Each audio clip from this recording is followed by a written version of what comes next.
Tattletale, one of Kaumba's youth storytellers.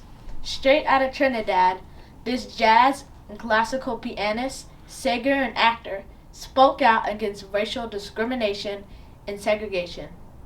Meet Hazel Scott, as told by Dr. Christine ArinzeSamuel. Each day of my life thus far has taught me something. The sharing of pleasure, the loneliness of pain, the brief, bitter horrors of hate, the long hours waiting for evidence of love, the sad, misguided, misplaced trust, the fact of my own fallibility, my own unworthiness, the greatness that momentarily was mine, the exalted seconds of genius, the immeasurable depths of apathy. As to whether I can convey in an interesting manner certain parts of the kaleidoscopic life that I have led, I truly do not know. All that I can do is attempt it. I am Hazel Scott. I came in the world in a big way. 12 pounds. I was born in Port of Spain, Trinidad, to Robert, Scott, and Alma Long Scott. My father was a native Nigerian of the Yoruba tribe. He was an academician, a man who loved languages.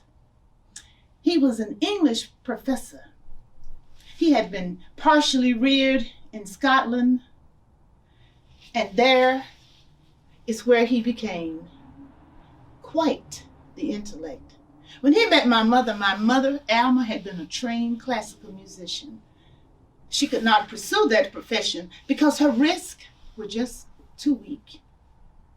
So she had to succumb to being a domestic, and she taught piano lessons.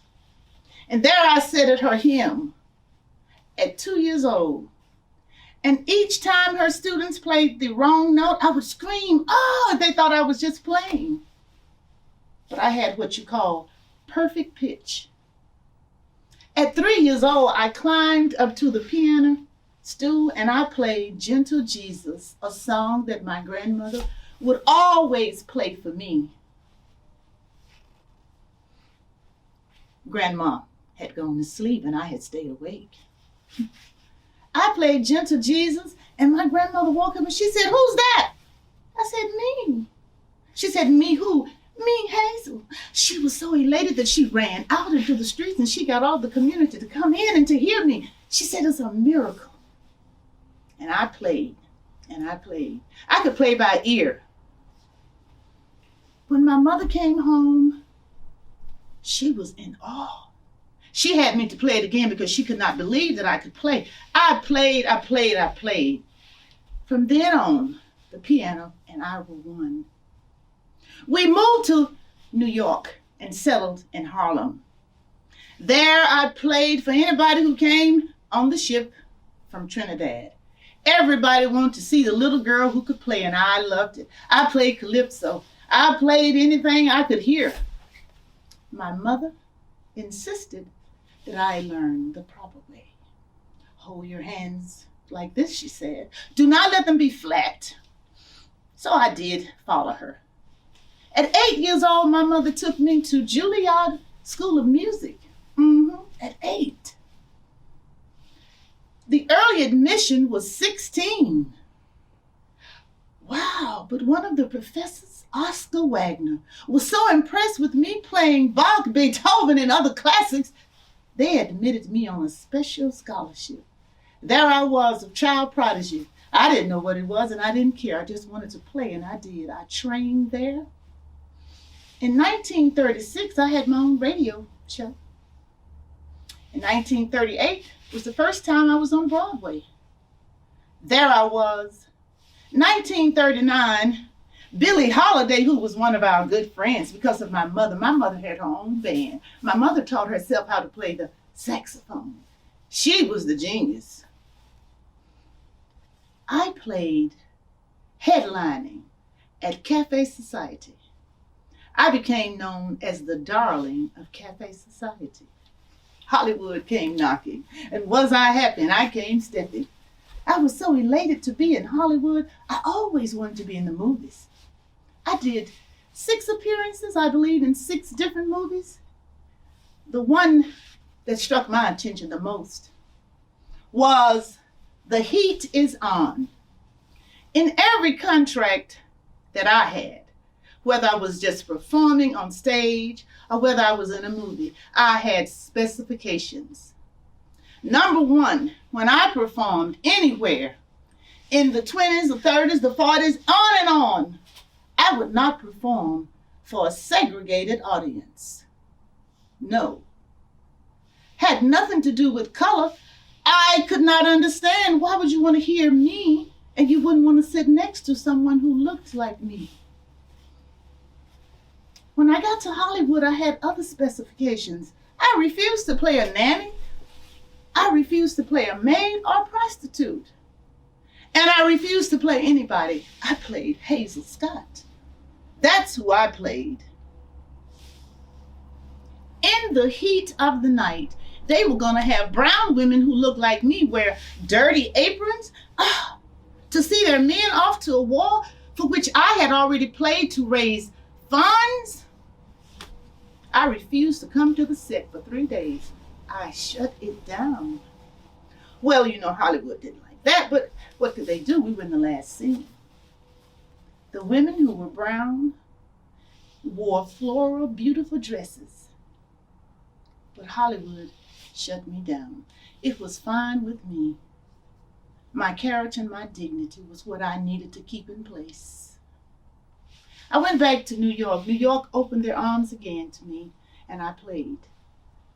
I had a contract, first offer, for an African descendant woman. My own television show, 1950, 15 minutes a week. It grew 3 times a week, 15 minutes. I was the belle of the ball. But in 1945, I had married Adam Clayton Powell Jr. He was something.